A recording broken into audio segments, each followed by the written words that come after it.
पहली चीज ये है कि 29 जनवरी को दो चीजें हुई थी मैम। हमारे चीफ जस्टिस साहब ने कहा, क्या हम पीछे की ओर जा रहे हैं? जी साहब, आपको नहीं दिख रहा होगा, हम तो पीछे ही चल रहे हैं।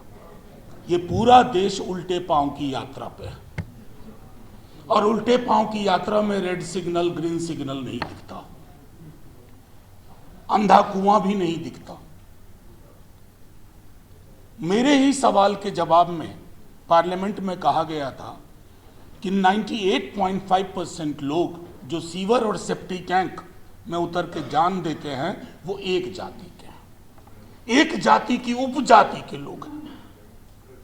और फिर हमारे चीफ जस्टिस साहब कहते हैं कि जाति व्यवस्था को फिर से बहाल करना है। साहब, बहाल किसको करना है? वो तो बहाल है। और कई दफा बहुत पॉलिटिकल पार्टीज को लगता है कि हड़बड़ा के क्या कमेंट कर रहे हैं, थोड़ा वेट करो ना, मोमेंटम बनने दो। किधर क्या मोमेंटम बन रहा है?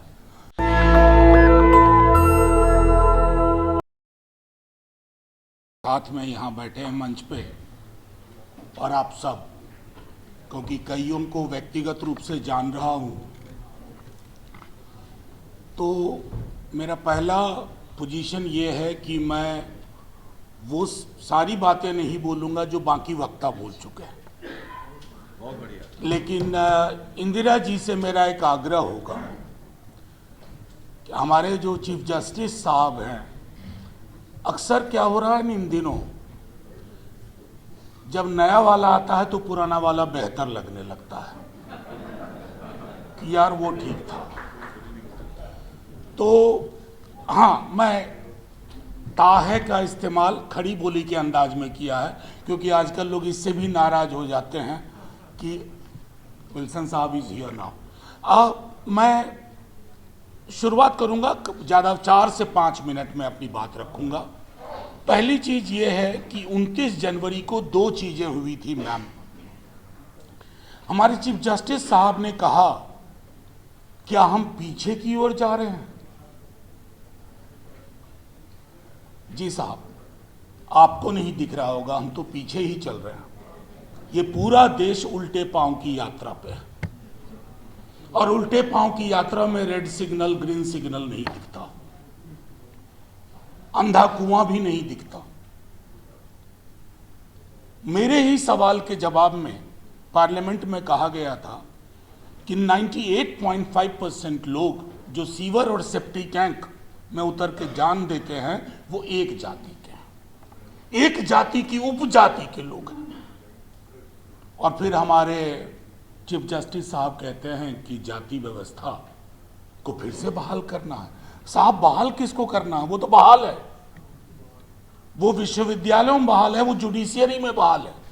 और आज मैंने देखा, कल एनआई पीटीआई के साथी हैं यहाँ, कल कहा कि क्लास 8 के एक टेक्स्ट बुक में आया है करप्शन इन जुडिशियरी। मैंने कहा व्हाई ओनली जुडिशियरी? सारे संस्थानों में करप्शन की बात करो। एक तरह से मैंने जुडिशियरी को सील्ड करने की कोशिश की थी कि साहब, लेकिन आज देखा कि चीफ जस्टिस साहब को बहुत गुस्सा आया, यहां तक बोले just wait you will see what I do. But the day this important UGC regulation was there, your language was entirely different. You were the Chief Justice of India. और उस दिन एक और घटना हुई ma'am, to remind you and to all my friends. हमारे chief justice साहब ने डोमेस्टिक वर्कर्स के वेज को लेकर के एक पिटीशन था, उन्होंने कहा कि ट्रेड यूनियन तो देश के विकास में अवरोधक है। मतलब कमाल का ज्ञान इन दोनों सबको मिल रहा है। पूरी जिंदगी हमने ये देखा कि मैटरनिटी बेनिफिट एक्ट ना आया होता, ESI ना आया होता, फैक्ट्रीज एक्ट ना आया होता, न जाने क्या क्या ना आया होता, अगर ट्रेड यूनियन नाम की इयत्ता, नाम की एजेंसी, नाम की संस्था, चाहे किसी पॉलिटिकल पार्टी का हो। तो कभी कभी एहसास नहीं होता है कि whether we are listening to our chief justice of India और somebody who has been put there to deliver a script written by the AIs which operate from a particular building in Lutyens Delhi। ये दूसरी चीज मैं कहूंगा, उर्मिलेश जी हैं यहाँ, इन्होंने बहुत पहले मुझसे कहा था, आज इनको याद नहीं होगा, मैंने व्हाइट मेंस प्रिविलेज पर काफी कुछ पढ़ा था। मेरी इच्छा हुई कि जो तथाकथित उच्च जातियां हैं उनके बीच में इस पर मंथन हो कि कौन कौन से ऐसे विशेषाधिकार हैं जिनको हम नेचुरल समझते हैं और वो नेचुरल नहीं। मैंने एक आर्टिकल लिखा लंबा चौड़ा, अभी तक कुछ अंग्रेजी दैनिक है जो छाप देते हैं, और मैंने उस सवाल को उकेरा। और हाल में जब यूजीसी पे ये शुरू हुआ, कई लोगों ने मेरे सरनेम को अटैक किया, तुम क्यों नहीं बोल रहे हो? भैया मैं क्यों बोलूं? जो तुम सुनना चाहते हो मैं क्यों बोलूं? मैं वो बोलूंगा जो जिस किताब का जिक्र कर रही थी। तो मैंने उसी अखबार में एक आर्टिकल लिखा, my surname does not frame my politics, I am a citizen and a teacher too. और मैं उस हिसाब से फैसले लूंगा। मैं सिर्फ आपके माध्यम से जो लोग, मैं कहूंगा आप असहज इसलिए महसूस करते हैं, तमाम उच्च जातियां में, सब नहीं, कुछ लोग, लेकिन उनके पास मीडिया की एक बड़ी ताकत है, उनका बुलबुला भी तूफान दिखता है, हमारा तूफान भी बुलबुला बना दिया जाता है। तो उसको समझने की कोशिश होनी चाहिए। मैं एक छोटा उदाहरण देता हूं, कई दफा ये बात कही है। कल परसों संभवतः बांग्ला के मशहूर कथाकार शंकर का निधन हुआ। मैंने शंकर पे लिखा, कई लोगों ने पूछा कब पढ़ा आपने शंकर को? मैंने 9वीं में पढ़ा था, क्योंकि मेरी माँ प्रोफेसर, मेरे फादर प्रोफेसर, शंकर को मैंने तब पढ़ लिया था। लेकिन मेरे ही साथ में पढ़ने वाले बाकी लोग शंकर को नहीं जानते थे, उनके घर में पुस्तकालय नुमा चीजें नहीं थी।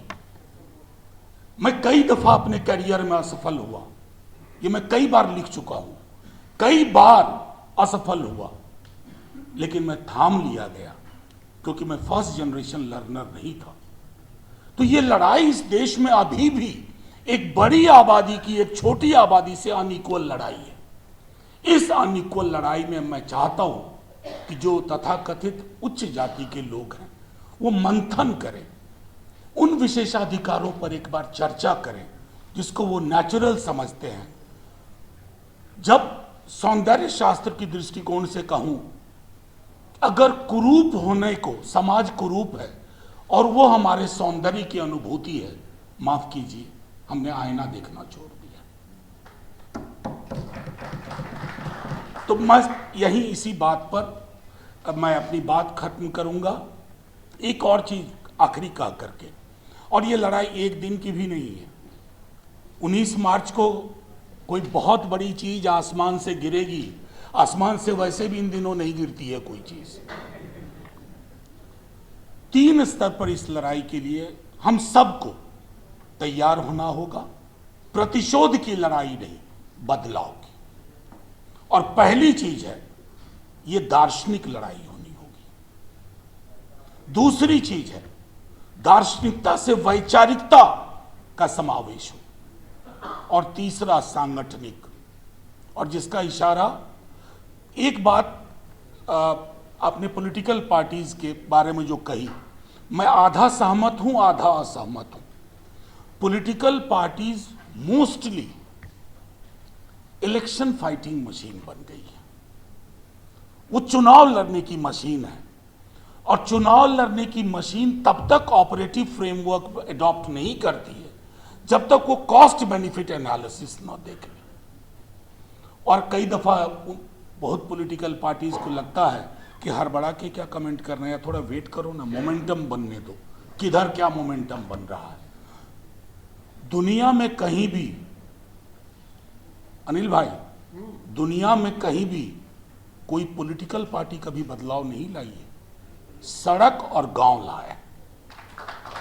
और political party more often than not वो हेलमेट लेके बैठी रहती हैं, बाइक आई किसी और की, कोई और चला रहा पीछे बैठ जाएगी, जिसको हम कहते हैं पिलियन राइडर। That's all. बहुत बहुत शुक्रिया आप सबका।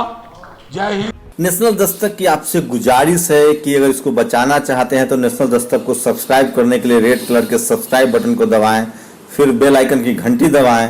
नेशनल दस्तक को बचाने के लिए बहुत जरूरी है कि हर खबर को शेयर करें, लाइक करें, कमेंट जरूर करें।